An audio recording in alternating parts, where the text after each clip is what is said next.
Doa pembuka. Terima kasih ya Allah, sumber segala rahmat.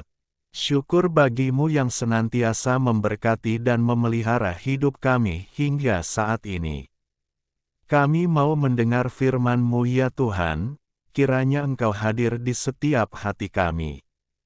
Ibrani 1:3. Ia adalah cahaya kemuliaan Allah dan gambar wujud Allah dan menopang segala yang ada dengan firman-Nya yang penuh kekuasaan. Dan setelah ia selesai mengadakan penyucian dosa, ia duduk di sebelah kanan yang maha besar, di tempat yang tinggi. Kita tahu cahaya bulan itu tidak bersumber dari dirinya, tapi itu adalah cahaya yang dipantulkan dari matahari. Namun kita sering kali salah paham dan memaknai bahwa bulan menghasilkan cahayanya sendiri tanpa bantuan dari tata surya lain. Ibrani 1:3 mengatakan, ia adalah cahaya kemuliaan Allah dan gambar wujud Allah dan menopang segala yang ada dengan firman-Nya yang penuh kekuasaan. Penggunaan kata cahaya dalam nas ini hendak menggambarkan bahwa pancaran cahaya itu tidak dapat terpisahkan dari sumbernya. Jika Allah adalah matahari, maka Yesus adalah sinarnya. Keduanya tidak bisa dipisahkan. Analogi ini membawa kita pada sebuah perenungan tentang identitas kita sebagai manusia. Sama seperti bulan yang tidak memiliki api atau cahaya sendiri, kita pun demikian.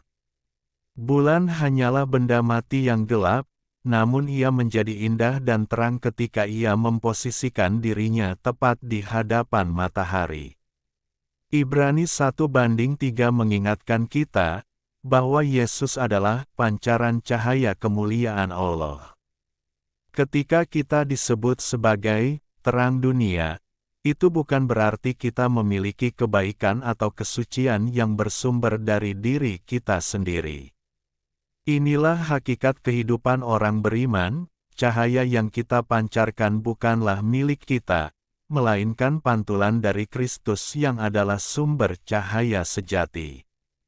Saat ini merupakan masa-masa Prapaskah, di mana kita diperhadapkan pada kenyataan yang getir.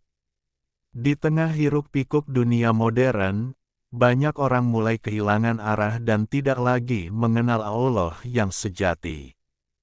Kita hidup di era di mana manusia cenderung menciptakan Allah lain, atau berhala-berhala baru dalam hidupnya. Berhala ini tidak lagi berbentuk patung, melainkan berupa ambisi yang tak terkendali, ketergantungan pada teknologi, pemujaan terhadap kekayaan, hingga pengagungan terhadap diri sendiri. Ketika manusia berhenti memandang kepada Kristus Sang Cahaya sejati itu, mereka mulai mencoba menghasilkan cahaya mereka sendiri. Kita berusaha tampak terang melalui pencapaian, status sosial, atau citra di media sosial. Namun, cahaya buatan manusia ini bersifat semu dan melelahkan. Ibrani 1:3 memberikan peringatan sekaligus penghiburan yang kokoh dalam kehidupan kita. Di tengah dunia yang seolah kacau dan penuh tuhan-tuhan palsu, firman Allah tetap penuh kekuasaan untuk menopang segala yang ada.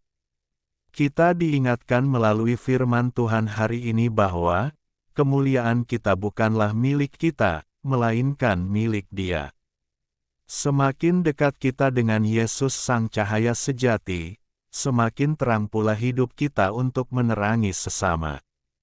Doa penutup. Terima kasih ya Tuhan untuk sapaan firman-Mu pada hari ini yang mengingatkan kami bahwa Engkau adalah sumber cahaya sejati dan pemilik kekuasaan di tengah dunia ini. Ajari dan tolonglah kami ya Tuhan untuk mensyukuri semua berkat-Mu dalam hidup kami. Terpujilah Engkau. Amin.